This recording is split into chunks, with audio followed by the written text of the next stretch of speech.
पिता पुत्र पवित्रात्मा नाम रे आमेन। आपण मान समस्त को जय जीशु। आमे प्रार्थना करिबा। नमस्ते मरिया अनुग्रह पूर्ण प्रभु तुमरी संगरे नारीगणक मध्य तुम्हें धन्य एवं धन्य तुमर गर्भफल जीशु। ओई परमेश्वर माता पुण्य मरिया अंबे पापी अंबमान निमंते वर्तमान ओ अंबान मरण समय निवेदना कर मोर स्नेहर भाई भाई मैंने मुझे समस्त दैनिक आहार प्रोग्राम को मु स्वागत जनावि। आज हूँ फेब्रुआरी मास 24 तारिख मंगलवार दिन। आज समाचार मातुलिय समाचार 6 अध्याय 7 ରୁ 15 पद पर्यंत आम शुणा। प्रार्थना करने बेले विजातीय मान भली गुड़ाए कथा अनर्थ कथा कह ना, कारण से मन करती जे गुड़ाए कथा कहले प्रार्थना शुणा जाए।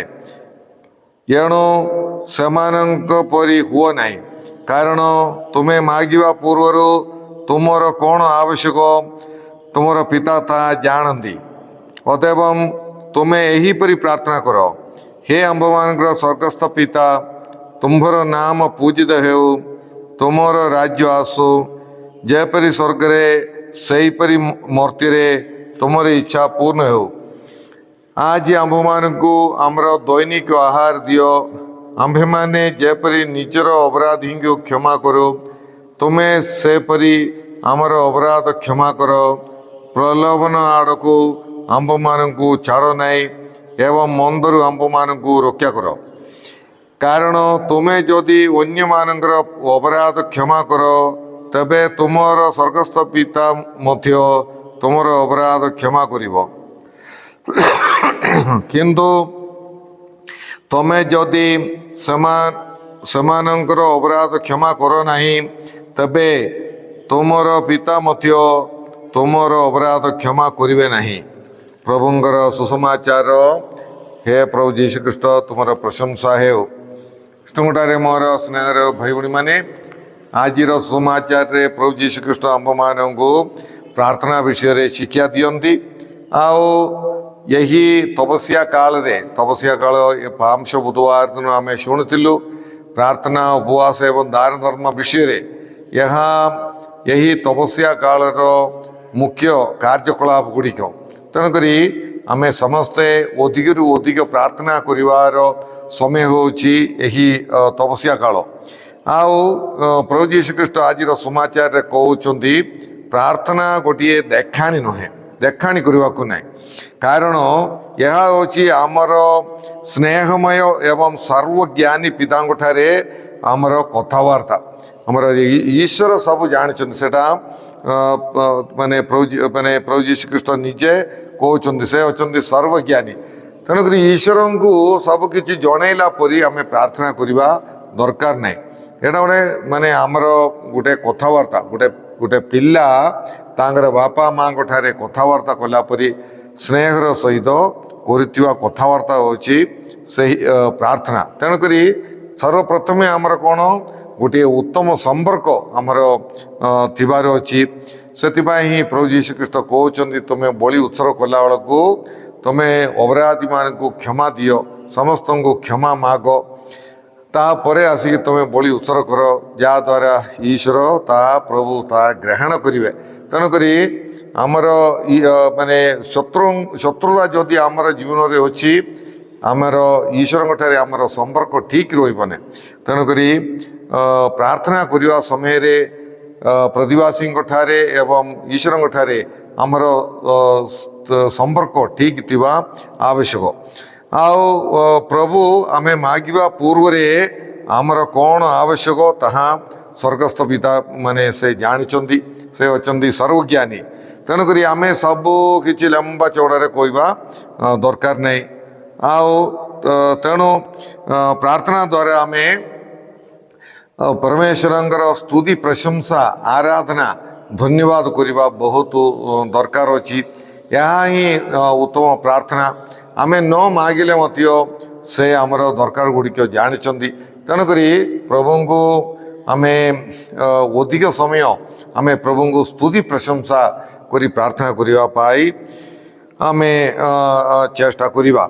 आओ ପ୍ରଭୁ ଅଛନ୍ତି ଆମର ଆମର ସୃଷ୍ଟିକର୍ତ୍ତା, ଆମର ପାଳନକର୍ତ୍ତା ଏବଂ ଆମର ରକ୍ଷାକର୍ତ୍ତା। ତେଣୁକରି ଆମେ ତାଙ୍କୁ ଆମେ ଧନ୍ୟବାଦ ଦେବାର ଅଛି, ଆରାଧନା କରିବାର ଅଛି। ସେ ଆମକୁ ସବୁଦିନ ପାଳନ କରୁଛନ୍ତି, ତେଣୁକରି ଆମେ ପାଳନ ପୋଷଣ କରୁଛନ୍ତି, ଆମେ ଧନ୍ୟବାଦ ଦେବାର ଅଛି। ସେ ଅଛନ୍ତି ଆମର ରକ୍ଷାକର୍ତ୍ତା, ନିଜର ପୁଅକୁ ମଧ୍ୟ ଆମ ପାଇଁ ଦେଇଦେଲେ। ତେଣୁକରି ଧନ୍ୟବାଦର ଗୋଟେ ଜୀବନଯାପନ କରିବା, ଆରାଧନାର ଗୋଟେ ଜୀବନଯାପନ କରିବାର, ଆରାଧନା ସ୍ତୁତି ପ୍ରଶଂସାର ପ୍ରାର୍ଥନା କରିବାର ଗୋଟେ ଦରକାର ଆମ ସମସ୍ତଙ୍କର ଅଛି। ସେ ଅଛନ୍ତି ଆମର ସ୍ନେହମୟ ପିତା। ଆଉ ତେଣୁକରି ପ୍ରାର୍ଥନା କରିଥିବା ବ୍ୟକ୍ତି କେବଳ ତୁଣ୍ଡରେ ପ୍ରାର୍ଥନା କଲେ ହେବ ନାହିଁ, କିନ୍ତୁ ହୃଦୟର ସହିତ ପ୍ରାର୍ଥନା କରିବାର ଅଛି। ଯେତେବେଳେ ଗୋଟେ ମା ଆଉ ଗୋଟେ ପିଲା, ଆଉ ସେମାନେ କ'ଣ, ସେମାନଙ୍କର ସ୍ନେହ ପ୍ରେମ ରହୁଛି। ସେ ପିଲା ଯେତେବେଳେ ମାଆଙ୍କ ଠାରେ କଥା ହୁଅନ୍ତି, ସେତେବେଳେ କେବଳ ତୁଣ୍ଡରେ ନାହିଁ, କିନ୍ତୁ ହୃଦୟର ସହିତ, ସେ ସ୍ନେହର ସହିତ ସେ କଥାବାର୍ତ୍ତା କରୁଛି। ସେହିପରି ମା ମଧ୍ୟ ସେହିପରି। ତେଣୁକରି ଏହି ପ୍ରକାର ଗୋଟେ ସ୍ନେହ ସମ୍ପର୍କ ଆମର ପ୍ରାର୍ଥନାରେ ମଧ୍ୟ ଦୁଷିବାର ଅଛି। ଆଉ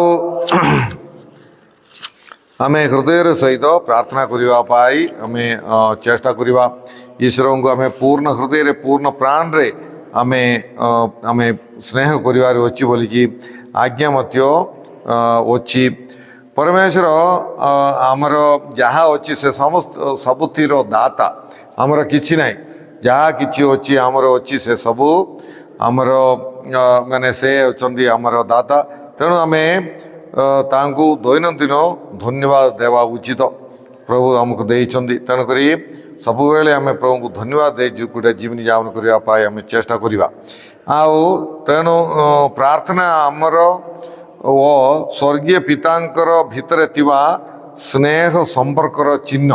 ପ୍ରାର୍ଥନା କଥାବାର୍ତ୍ତା ନାହିଁ କି, ଆମେ ଜଣଙ୍କ ଠାରେ କଥାବାର୍ତ୍ତା କରିବା, ସେଇଟା ସ୍ନେହର ଚିହ୍ନ। ଯେତେବେଳେ ଆମର ସ୍ନେହ ନାହିଁ, ଆମେ ଜଣେ ବ୍ୟକ୍ତିଙ୍କ ଠାରେ ଆମେ କଥାବାର୍ତ୍ତା କରିବୁନୁ। ତେଣୁକରି ପ୍ରାର୍ଥନା ହେଉଛି କଥାବାର୍ତ୍ତା। ଆଉ ଏଇ କଥାବାର୍ତ୍ତାରେ ଆମେ ଆମର ସ୍ନେହ, ଆମର ସର୍ବଶକ୍ତିମାନ ପରମେଶ୍ୱରଙ୍କୁ ବା ପିତା ପରମେଶ୍ୱରଙ୍କୁ ଆମେ ଦର୍ଶାଉଛୁ, ଆମର ପ୍ରେମ ଦର୍ଶାଉଛୁ। ଆଉ ସ୍ନେହ ସମ୍ପର୍କର ଚିହ୍ନ ହେଉଛି ପ୍ରାର୍ଥନା। ଯୀଶୁ ଆମମାନଙ୍କୁ ପ୍ରାର୍ଥନା କରିବା ପାଇଁ ଶିଖାଇଲେ। ତୁମେ ଏହିପରି ପ୍ରାର୍ଥନା କର ବୋଲିକି ଯୀଶୁ ଆମକୁ ପ୍ରାର୍ଥନା ଶିଖାଇଲେ। ସେ କହୁଛନ୍ତି ପ୍ରାର୍ଥନା କରିବା ବେଳେ ଗୁଡ଼େ ଅନର୍ଥ କଥା କୁହ ନାହିଁ।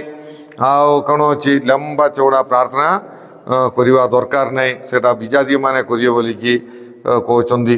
ଆଉ ବହୁତ ଲମ୍ବା ଚଉଡ଼ା ପ୍ରାର୍ଥନା ଠିକ୍ ନୁହେଁ।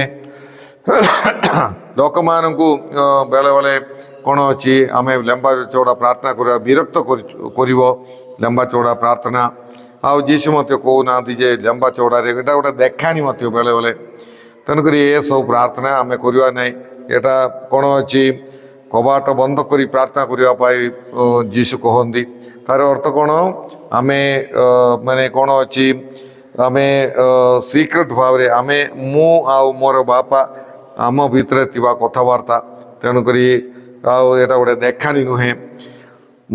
ମୋର ବିଷୟ ଗୁଡ଼ିକ କିଛି ଈଶ୍ୱରଙ୍କୁ ଜଣା ନାହିଁ ପରି, ଏ ସବୁ କିଛି ଆମେ ଜଣେଇଲା ପରି କିମ୍ବା ଲମ୍ବା ଚଉଡ଼ାରେ ପ୍ରାର୍ଥନା କରିବା ଦରକାର ନାହିଁ ବୋଲିକି ଯୀଶୁ କହୁଛନ୍ତି। ମାନେ ଆମର ବିଷୟ କିଛି ତାଙ୍କୁ ଜଣା ନାହିଁ, ତେଣୁକରି ସବୁ ଜଣେଇଲା ପରି ଲମ୍ବା ଚଉଡ଼ାରେ ପ୍ରାର୍ଥନା କରିବା ଦରକାର ନାହିଁ ବୋଲିକି ଯୀଶୁ କହୁଛନ୍ତି। ଅଳ୍ପ ବାକ୍ୟ ଗୁଡ଼ିକ ବ୍ୟବହାର କର। ବେଳେବେଳେ ଆମେ ସାଇଲେଣ୍ଟ ପ୍ରାର୍ଥନା, ନୀରବ ଭାବରେ ପ୍ରାର୍ଥନା କରିବା। ଈଶ୍ୱରଙ୍କର କୋଳରେ ବସିଲା ପରି ଗୋଟେ ଅନୁଭବ, ଧ୍ୟାନ କରିବା। ପ୍ରଭୁ ମୋତେ କ'ଣ କରିଛନ୍ତି ଏସବୁ ବିଷୟ ଧ୍ୟାନ କରିବା। ଏସବୁ ଆମେ ସାମ ସଙ୍ଗୀତ 46:10 ଆମେ ପଢ଼ୁଅଛୁ, be silent know that I am your God. ତେଣୁକରି ନୀରବ ରୁହ, ମୁଁ ତୁମର ଈଶ୍ୱର। ତାର ଅର୍ଥ କ'ଣ, ଆମେ ନୀରବ ରହିଲେ ହେଇଯିବ। ଈଶ୍ୱର ସେ ଆମର ଈଶ୍ୱର, ମାନେ ସେ ସବୁ ଜାଣିଛନ୍ତି। ତେଣୁକରି ଈଶ୍ୱରଙ୍କର ଆଗରେ ଆମେ ସାଇଲେଣ୍ଟ ରହିବା, ଆଉ ଧ୍ୟାନ କରିବା। ଈଶ୍ୱରଙ୍କର କଥା ଆମେ ଶୁଣିବା, କେବଳ କହିବା ନାହିଁ, ଶୁଣିବା ମଧ୍ୟ ପ୍ରାର୍ଥନା, ଶୁଣିବା ମଧ୍ୟ ଗୁରୁତ୍ୱପୂର୍ଣ୍ଣ। ପ୍ରଭୁ ଆମକୁ ବିଭିନ୍ନ ପ୍ରକାର କଥା କହିବେ।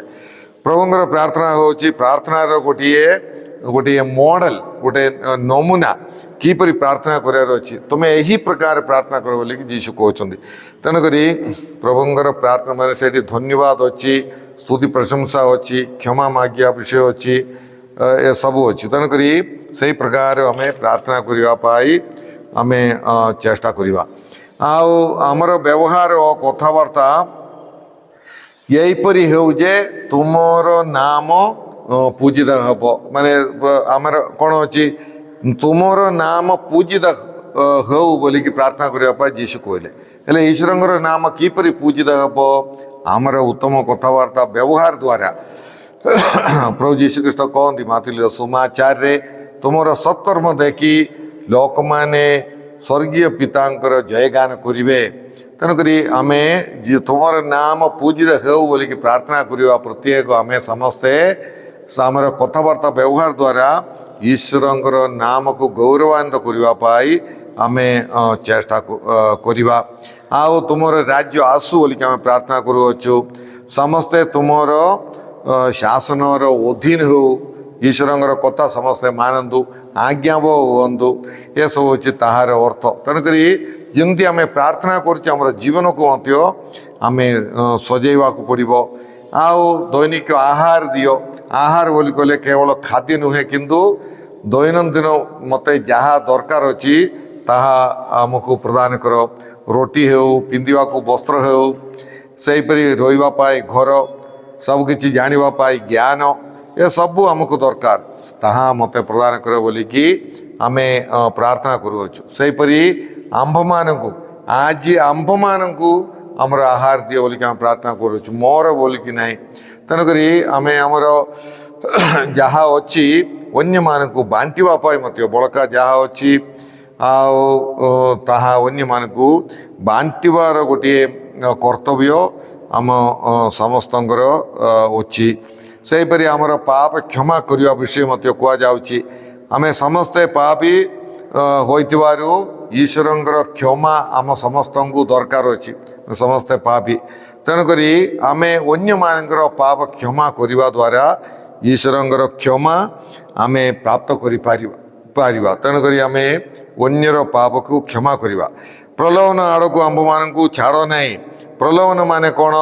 ପ୍ରଲୋଭନ ହେଉଛି ମନ୍ଦକୁ ଭଲ ବୋଲିକି ଦେଖାଇବା ଏବଂ ତାହା ଆମେ ଅନୁଗମନ କରିବା ଆଉ ତାହା କରିବା ପାଇଁ, ମନ୍ଦ କରିବା ପାଇଁ ପ୍ରେରଣା ଦେବା, ଏସବୁ ହେଉଛି ପ୍ରଲୋଭନ। ମନ୍ଦକୁ କରିବା ପାଇଁ, ମନ୍ଦକୁ ଅନୁଗମନ କରିବା ପାଇଁ, ମନ୍ଦ ଜଣଙ୍କର ଜୀବନରେ କରିବା ପାଇଁ ପ୍ରେରଣା, ଏଇଟା ହେଉଛି ପ୍ରଲୋଭନ।